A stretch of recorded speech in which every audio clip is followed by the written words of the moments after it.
Welcome to a guide to new mods on Farming Simulator 19 with me, MrSealyp. It's Thursday the 5th of December and we have new mods. If you haven't done it already, make sure you do your advent calendar for today, if you've got one. We have got in front of us, we have got the Deutzfahr Condemaster 7621. This is by Metes. Sorry if I've got that wrong. It's 4 slots. I think, looking at it and looking at it in the Modhub, I think it's a reskin of the in-game. We'll have a look in a second. Actually, we'll have a look now. It makes more sense to have a look while I'm talking about it. It's under Tedders, because it's a Tedder. The Vicon, the Fanax 604. If you look across to the Deutzfahr Condemaster, they're both the same price, both 4 slots, both require 60 horsepower. I think, looking at it, I think it's a reskin. But again, if Deutzfahr's your thing, you prefer that to the Fanax. It's 6 metre Tedder, runs at 11 miles per hour, requires 60 horsepower. Nice, neat, tidy mod. That's the first of our mods for today. Second of our mods, you've guessed it, we've got a 3 metre cultivator. This is the Rao Spiran. This is by Paolo 5090R. This will use 5 slots. And it's a cultivator. It cultivates the ground. You will find this under, surprisingly, under cultivators. There we go. The Rao Spiram. Did I say Spiran? Spiram. 2,500. So it's not very expensive. And if you're running small machinery, small farm, that kind of thing, the cheaper the better. That's what I always think. No options available. You get what you get. It's nicely detailed. You know, like I've said before, a lot of these, you know, the bolts and bolt heads and everything on there is as it should be. Don't shoot the messenger. I know I'll get loads of people commenting saying we don't need another 3 metre cultivator. At the end of the day, modders make the mods, they submit them to Giants test them, Giants put them out. You know, if a modder submits a 3 metre cultivator, Giants can't say no, we've had enough of those. They test it, they put it out. That's how it works. So there we go. Next up, we've got the Fiat 80 series. This is by JDM96. Small tractor. I think maximum 88 horsepower. It says 880 just there. This one's another one really cheap. So if you're looking for like a yard tractor, or you're running a small farm, small machinery, low horsepower stuff, you might like doing a bit of tedding, something like that. You just need a tractor to do a little bit like that, but you don't want to spend a fortune. This could be right up your street. Nice little mod. I'm assuming it's 2-wheel drive by the smooth tyres on the front. Generally speaking, that's the case. Normally the running gear underneath would let you know as well, but I don't think there is any.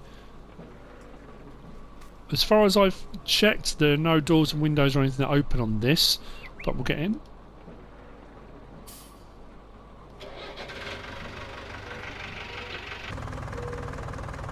Run through a few different engine sounds before we get going. It's a nice little mod, this. It's plain and it's boxy, but that's what the older style tractors were like. You know, no bells and whistles, it is what it is. We've got a beacon on this one that is an option. Front lights, rear lights, front work lights. Beacon off. From inside, pretty bare. Visibility is pretty good.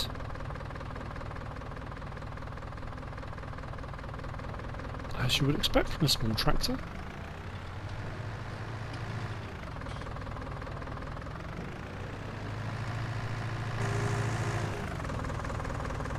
Very nice indeed. So, as for options, what do we get? Well, this you'll find under small tractors. 78 horsepower is, I don't know if that is the starting one, we'll check that in a second. 15,000, that's all it costs, which is brilliant. Like I say, if you're looking for a small tractor, 10 slots if I haven't already mentioned it. Main colour, we can have it in the orange, or we can have it in the Fiat red, the darker red. I quite like this one in the orange, I don't know why, it just kind of makes it stand out a little bit more. Configuration options, we can have on the front standard, 350 kilogram weight, 750 kilogram weight, back to standard. Design, we can have decals, Fiat Type 1 with the Fiat and the 580 at the front, or whichever the number is you decide, or you can have it with the number underneath the Fiat, underneath the Fiat logo. design, standard, or with beacon. So you don't have to have the beacon if you don't want. Engine setup, yeah, 58 horsepower. I thought it was weird, it said 78. It starts at 58 horsepower, the 580, then the 680, 68 horsepower, the 780, 78 horsepower, and the 880, 88 horsepower. Then we're back round again to our 58 horsepower. Front loader attacher, yes or no, if you want a front loader. And then wheel setup, we can have standard, we can have narrows, and that's it. So yeah, I mean, there's a few options. I mean, even with a few bits and bobs done, the biggest engine, what are we looking at if we go for the 880, we're up to 20 grand. 20 grand for an 88 horsepower tractor. It will do loads of little jobs knocking about the place. Having a front loader attacher on there as well is pretty handy, because you know there's a whole range of things that will be able to do. That one is, oh, I said it's by JDM 96. So there you go. The Fiat 80 series. Very nice. Last for today's mods, as well as it stands at the moment, unless they drop any more late, I don't know why they would, but you never know. We've got this, and this is an interesting one. This is the Naus potato storage box, which are these, and the turntable pallet fork, which is that on top.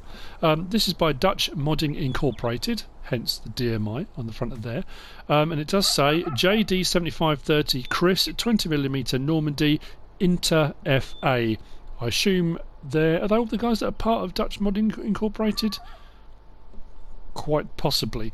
Now, the box and obviously the turntable fork come slightly differently, or separately, and this is if you want to go for a slightly more realistic approach to handling of, well, this is potatoes, and I'm going to test something in a minute because I wasn't too sure whether it was just potatoes or not. We'll have a look in store first. The pallets themselves are under pallets, under objects. Right at the very end, the Naus potato storage box is 68 to buy. The first one of those said 7 slots, which seemed quite a lot for a box, but then after that every other one is 1 slot. And it says 2,700 litres, and it says a storage box for storing potatoes in bulk. Now if you go to options, you can have it standard, capacity 1,350, which is the real capacity, or you can go for a farming simulator capacity, which puts an XL on the box there and takes the capacity up to 2,700 litres. And that's the box. You can get as many of those as you want, obviously. As for the other part of this, this is under front loaders, and it's DMI Metalworks DMI box turner 8600. This will go on front loader or telehandler, so you can have either attachment depending on what vehicle you want to put it on, front loader or telehandler. And we can, it's done it again, I don't know why it does this every now and again, we can change the main colour to pick anything you want. That's a little bit garish, but you're certainly not going to lose it in the yard, are you? So pallet forks on the bottom, a holder on the top which allows you to tip the boxes up to unload them, which is quite a cool feature. I like that. So let's have a look. The tractor and the front loader are a means to an end. So we can lift it all up as you normally would do with pallet forks, which is fine. But the good thing is you can tip this right forward, and it does have a tip function as well, and the pallet doesn't fall off the front of there at all. Now if I go, make sure I get this right, put it down on the ground, R1 and then my right stick, no, L1 and R1 and my right stick up or down, no, side to side, blimey, so many controls, will open that up, and it will allow you then to put the pallet down and go and collect pallets, pick them up, drop them off, it will do. So L1, R1 and side to side will open and close that part of it. So what we'll do, we'll put the pallet on, close it and then lift it. So you can transport your pallets around once you've got them loaded or unloaded off a trailer or wherever you're going to do them. And if you want to then go and empty them into storage or something like that, if you now do R1, it's got like a tip function which tips the whole mechanism forward. Now there's a little bit on console, I don't know about PC, there's a little bit of wobble on that, it stays in there, it's not going to go anywhere. And obviously on a telehandler you can go even higher. You tip that right forward and those will unload out of there into whatever storage you're going to be doing it. But the box shouldn't come off there. It hasn't done in any testing I've done with it. So what we'll do is put that back down, and this is what I want to test. So R1, open it up, drop the box down, and I'm going to grab an empty. Because it does say potatoes only, and I just know I'm going to be asked, will it do sugar beet, will it do other crops? You know what? I don't know. So let's find out, shall we? So we'll close that down. What I'm going to do, I've got some potato on the floor, and I've got one of the conveyors. Now if I put this underneath it, it should, if it does potatoes, unload directly into that.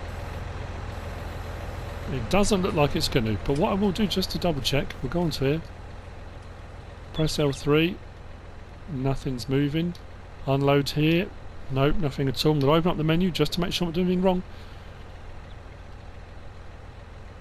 The belt is turned on, it doesn't seem to want to at all. What I will do though, I'm going to drive that away now. Going to unload that at the moment there.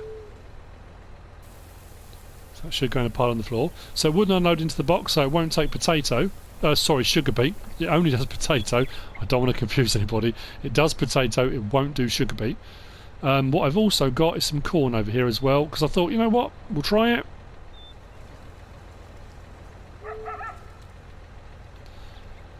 So I've picked up the corn now. Now obviously the pallets or the pallet boxes have got holes in. I wouldn't assume it's going to take grain crops or anything like that, but I was convinced I would probably be asked. So it doesn't hurt to just double check, does it?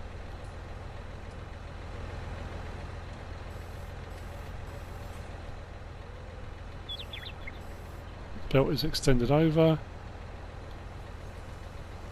It's not giving me any option. It's not unloading into there. I thought I'd better check. So there you go. It is for potato only. Let's close that off. But like I say, it's not going to be for everyone. A lot of people don't use the in-game palletizer we've got already. I like the fact that unlike the pallets we've got in-game already, this will hold 2,700 because they changed the size of them. I'm pretty sure they changed the size of them, didn't they? So let's just drop that off. It takes a bit of fiddling. It does say in the Modhub, as long as you're patient with it, it works quite well. So if you want to go for that bit of realism, you want to do your pallets, they're bigger boxes. It's neat side, they look like boxes, the textures are great, even the nails all down the side of the pallets, and it does work. You know, there is that bit of kind of what I like to call slop, you know, as it's moving about, the pallet is moving around in there a little bit, but I haven't had one fall out yet. The last thing you want is one kind of flinging off across the map, that kind of thing. But anyway, that's the Naus potato storage box. I did fill the first one up actually, the one that has got potatoes in, sorry before I forget, from the multi-filling point, one of the silos, the buy anything silos, it filled up from there, and it'll fill up from the conveyor belt, and it'll fill up from harvesters and those kind of things as well. But it does potatoes. So yeah, that's the Naus potato storage box and the turntable pallet fork by Dutch Modding Incorporated, JD7530 Chris 20mm Normandy Inter FA. And that's it for the mods today. I hope you found this useful and informative in some way, shape or form. If you have, give us a like. If you don't subscribe yet, please do. If you want to leave a comment, feel free. And if you want to share this video, then please be my guest. Whatever you should choose to do. Thanks for watching.